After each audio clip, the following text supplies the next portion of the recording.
At Christmas dinner, my nephew asked, "Why does mom say you can't afford real gifts?" The table snickered.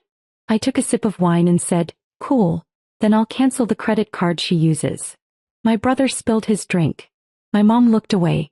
The room went silent. At Christmas dinner, right after the prayer and the fake smiles, my nephew Oliver looked up from his plate and said loud and clear, "Why does mom say you can't afford real gifts?" His voice cut through the sound of forks and chewing. For a second nobody moved. Then someone let out a nervous little laugh like it was a joke. My brother Dave stared down at his food like he hadn't heard it. Trish, his wife, didn't even blink. And my mom, sitting at the far end, suddenly became fascinated with the gravy boat. I didn't laugh. I didn't look away. I just reached for my wine, took a sip and said, "Cool, then I'll cancel the credit card she uses." That was the moment the room shifted. Dave jerked so hard his glass tipped and spilled across his plate. My mom froze. Trish finally looked up, but her face didn't move. Like she hadn't registered what I said, or maybe she had and didn't know how to respond. Kept going. "I mean, if I'm so broke, I should probably stop paying for someone else's groceries, Target runs, and skincare orders, right?" No one answered. And that's the thing. No one ever answers when I call them out. They wait for the moment to pass, pretend it's awkward, hope I'll drop it and disappear into the background like I'm supposed to. Like I always do. Not this time. Because the truth is, Trish has been using one of my credit cards for 13 months. It started when she got laid off from her event planning job. She called me crying, said Dave couldn't know, begged me to help just until she got back on her feet. So I did. Quietly. Because that's what I've always done in this family. Keep things running in the background while they treat me like the family screw up. It never stopped. I watched the charges build. Ulta, Instacart, flights, boutique charges. She was living better on my money than I was on my own. I'd been sitting on this for months. I didn't cancel the card. I didn't confront her. I kept paying it off because some part of me thought maybe she'd own up to it. Maybe they'd show some kind of gratitude. Instead, she told her kid that I give cheap gifts. Like I'm pathetic. So I pulled out my phone. Right there at the table. I logged into the card account. Found her card number. Clicked block. Everyone was watching now. No one said a word. "I'll also be reporting the charges," I said, not looking at anyone in particular. "I've got receipts. So if anything disappears from your house in the next few weeks, I'd double-check with the banks." Trish looked at Dave then. Her face went pale, but her mouth stayed shut. I took another bite of ham and looked around the table. "Well," I said, "Merry Christmas." It should have ended there. But then Dave stood up, and what he said next made it clear this whole thing went deeper than I thought. Dave stood up so fast his chair scraped the floor. His face was red, but not the kind of red that comes from embarrassment. It was the kind that comes from knowing something's about to blow up and you're not ready for the mess. He didn't say anything right away. Just looked at Trish. Then back at me. "You said you'd stop," he said, barely loud enough to hear. I blinked. "Stop what?" Trish was already shaking her head, whispering something to him under her breath. "You said you wouldn't use her card anymore," Dave said again, this time louder. "You promised me. Back in August. You said it was done." I looked at him, then at her. She didn't even try to deny it. Just sat there frozen, like if she didn't move, maybe no one would notice she still existed. That's when I understood something. Dave knew. Not only did he know, he let it happen. Or worse, he expected it. They'd had conversations about it. She'd promised to stop. But she didn't. And he didn't do anything because in their minds I was always the backup plan. The family A-team. The unmarried sister with no kids and nothing going on. So what did it matter if they bled me a little? My mom still hadn't looked up. She just kept chewing like we weren't all seconds away from a screaming match. "Interesting," I said. "So you were both fine letting your wife keep using me. Fine to me. Talking behind my back. Teaching your kid I'm some kind of joke." Oliver looked at his parents like he suddenly realized something ugly. I almost felt bad for him. Almost. I stood up. Reached into my purse. Pulled out the tiny stack of papers I'd printed 2 nights before. Statements. Screenshots. Everything I needed to make it official. "Good news," I said, laying them in front of Trish. "This will be the last time you ever touch a cent of mine. I'm filing the report Monday. The bank's already flagged the card. And you can fight it if you want. But I hope you saved every receipt. Because it's over 10 grand. She finally spoke. Just one word. Lillian. I looked her straight in the eye.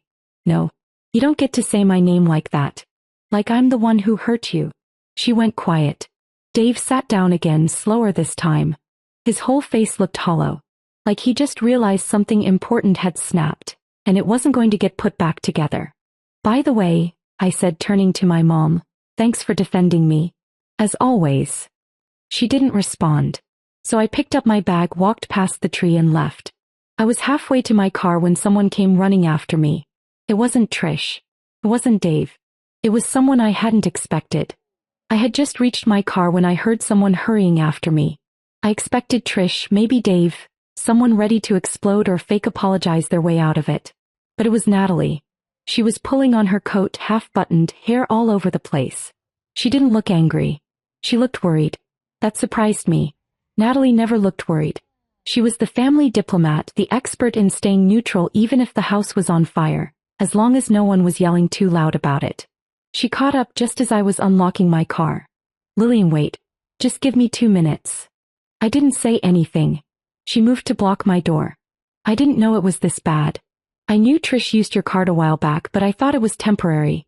Like a few groceries, 1 or 2 bills. I didn't know it was thousands. I didn't know it was still going on. I looked right at her. And you didn't ask me? She hesitated. I just didn't want to get in the middle of it. There was the story of my life with this family. Everyone staying out of it while watching things happen from the sidelines. Me getting used, insulted, cut out of conversations, ignored. Nobody stepped in. Nobody defended me. But they all watched. You didn't want to get involved, I said. But you didn't mind watching me get treated like trash at dinner every year. You didn't mind sitting there when Oliver repeated what Trish said, loud enough for everyone to hear. That wasn't your middle. That was fine with you. She looked away. I didn't think it would go that far. You know what's funny? I said. I kept that card active for a year thinking maybe they'd thank me, or at least acknowledge it. Maybe Trish would say something like, hey, I appreciate the help. I'll pay it back. But instead she teaches her son to mock me. Like I'm some pathetic aunt who doesn't count. Natalie looked like she wanted to disappear. They're not evil. They're not good people either, I said. And you protecting them makes you the same. Then she said something I didn't expect. They're going to lose their house. I stared at her. What? They've been using your card for more than just groceries. Mortgage payments. At least 3, maybe more.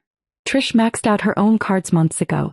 Dave's been using a line of credit from the dealership where he works, pretending it's for business expenses. They've been drowning Lillian. Quietly. And you've been keeping them above water without even knowing it. I didn't say anything. I couldn't. I just stood there, the cold cutting through my coat, my keys still in my hand. Natalie went on. If you press charges, if the bank reverses those payments, the mortgage company gets alerted. The dealership might find out about Dave's line of credit. Everything falls apart. I finally looked up. So what? I'm supposed to save them again? Pretend nothing happened and go back to quietly covering their bills while they tell their kid I give Dollar Tree gifts. I'm not saying that, she said quickly. I'm just saying, they're already on the edge. This will push them over. Good, I said. She blinked. What? I mean it. Good. They should lose the house. They should feel panic when the phone rings. They should have to decide whether to buy gas or groceries. They should sit in silence like I did the night I realized someone I helped for over a year was laughing about me behind my back. Natalie didn't try to argue. She just stood there. I got into my car, pulled the door closed, and started the engine. She didn't move. I thought that was the end of it. But the next morning my phone rang. I thought it would be Dave or Trish. Maybe Natalie trying again. It was my bank. And they weren't calling about me. The call came just after 9. I was drinking coffee, half reading emails when my phone lit up with the bank's name. I figured it was about the report I filed. Maybe a follow-up on the fraud claim, maybe paperwork. But the woman on the line didn't ask about my card. She asked if I was aware of a joint savings account tied to my name, one I hadn't touched in over 3 years. At first I thought it was a mistake. I only had one savings account and I never opened a joint one. But then she gave me the partial number and a name I hadn't heard in a while. David Prescott. My brother. There's been recent activity, she said. Larger withdrawals than normal. Several flagged for review. We're required to confirm you authorized those transfers. I was silent for a few seconds. Then it clicked. 3 years ago, when Dave and Trish were in one of their bad stretches, Dave came to me asking for help getting a loan. His credit wasn't great and he said he needed to show some collateral. He promised he'd handle everything, he just needed my name on a temporary account to prove liquidity. I was hesitant but stupidly I agreed. He said once the loan cleared he'd remove my name and close the account. I forgot about it, as I trusted him. I told the woman on the line I hadn't touched the account in years, hadn't authorized anything. She said that was all she needed and that someone from their fraud division would be in touch by the afternoon. I sat there for a while staring at my laptop, barely blinking. The coffee went cold. They didn't just use my card. They'd been draining money from a forgotten savings account under my name, and I had no idea how much was left. I logged in and found the account. It had less than $600 in it. 3 years ago it had over $12,000. I didn't even feel angry. Not right away. What I felt was this strange, cold detachment. Like I was reading about someone else's life unraveling and just happened to recognize the characters. I forwarded everything to the fraud investigator handling my card case. Then I went to work like normal. Didn't answer any calls. Let every message go to voicemail. By the time I got home there were 6 missed calls from Dave. 2 from Trish. 4 from a number I didn't recognize. Probably the bank's fraud division calling them this time. And 1 voicemail that made me stop walking. It was my mom. She didn't sound angry. Or surprised. She just said, "Whatever's going on you need to drop it. They're family. We don't do this to family." That's when something in me snapped for good. That night I went into my home office, pulled out the box I kept tucked behind a filing cabinet and opened it. Inside were copies of everything. The email Dave sent when he first asked for help, the signed joint account forms, the letter from the dealership where he used to work before opening his own. I had forgotten I even kept them. But now they were going to matter. Because this wasn't just fraud. It was calculated. And I was done playing the fool. That night I scanned everything. I uploaded the files to a folder labeled Prescott Mess and shared it with the fraud department's case manager. I included a timeline matching dates, statements, even the emails from Dave asking me to be a temporary co-owner just for optics. I didn't sleep much. Not because I was anxious. That part of me was gone. What kept me up was the quiet thrill of knowing this time they wouldn't get away with it. For once, the family screw-up wasn't me. The next day I ignored every call. Around 5 p.m. there was a knock at my door. I looked through the peephole and didn't recognize the car in the driveway, but I knew the knock. Light, rushed, impatient. I opened the door. It was Trish. Her makeup was smudged. She looked like she hadn't slept. No coat. Just a sweater, keys in hand. "I need to talk to you," she said. I didn't let her in. Just leaned on the door frame and waited. She glanced around like someone might be watching. I messed up. I know I did. But please don't do this to Dave. He didn't know about the account. That was me. I didn't say anything. He kept going. "You don't understand what it's like. We were drowning. Everything we tried just pushed us further under. I thought if I could just get through Christmas things might shift. That job interview I had last month was promising, I swear. I just needed a little more time." "You had over a year," I said. She flinched. I know. But you have to believe me, I didn't mean for it to go this far." "Did you mean to tell your son I was cheap?" Her eyes closed. He overheard me. I never meant for him to repeat it. I was angry and it's my fault now that he listens when you speak? She was crying now, though whether it was guilt, panic, or just fear of consequences I couldn't tell. "We're going to lose everything," she said. "The house is already flagged. The dealership is asking questions. They're talking about legal action and we can't afford a lawyer. Please, just pull the complaint. We'll pay you back. I swear. It'll take time, but we'll figure it out." "I already did figure it out," I said. For over a year. None of you cared. Not when I was footing your bills. Not when I sat at your table and let your kid insult me while everyone laughed. Not when you told people I was some loser with no life. I didn't mean it. But you did it. That's the difference." She stepped forward, hand out like I might soften. "Please, Lillian. Just talk to the bank. Tell them it was a misunderstanding." I stepped back and started to close the door. She moved fast, put her hand on the door frame. You'll destroy us. I looked her dead in the eye. You already destroyed yourselves. I just turned the lights on. Then I shut the door. She stayed there for a few seconds. I heard her sob once.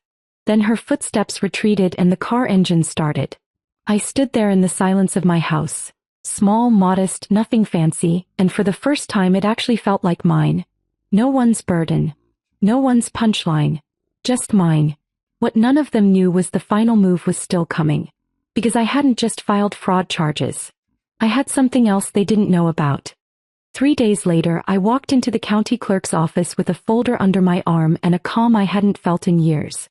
Trish had no idea that when she opened that joint savings account with me as a co-owner, she signed more than just banking paperwork. Buried in the fine print, with a digital signature she barely glanced at, was a co-liability clause, something Dave insisted on adding, just in case the bank needs to see both incomes. I remember him saying, "It won't mean anything, just paperwork." He was right. It didn't mean anything until now. Because now I was using that paperwork to file a civil suit. Fraud was one thing. But the personal damages? The way they'd siphoned my savings, used my name, and publicly humiliated me while doing it. That had a price. And I was done pretending it didn't. When I left the courthouse, I had copies of everything filed. Civil action against both Dave and Trish. Restitution demands. Evidence packets submitted. They'd be served before the end of the week. And because the account was co-owned, their own home, the one they'd lied to keep, was technically an asset under scrutiny. Later that night I got one last call. I wasn't going to answer, but I recognized the number. My mom. I let it ring once, twice, then picked up. She didn't say hello. Just sat there breathing on the line like she didn't know what to say. Eventually she spoke. "You really went through with it." "I did. I raised all of you to look out for each other." "No, you raised me to stay quiet while the rest of you took what you wanted." She didn't argue. "I'm not the villain here," I said. "I know." There was a pause. A long one. Then she asked, "Is there really nothing left to fix?" And I said, "There's nothing worth fixing." I hung up. The next week I heard from Natalie. She told me Trish had broken down in front of her after they were served, begged her to talk to me, said they'd do anything to make it right. I told Natalie she could pass along a message. Tell her I hope she finally learns what nothing really feels like. Then I blocked every number I needed to. I took a trip a week later. Arizona. Just me, a rental car, and silence. It was the first Christmas I spent alone. And the first one I didn't feel alone at all.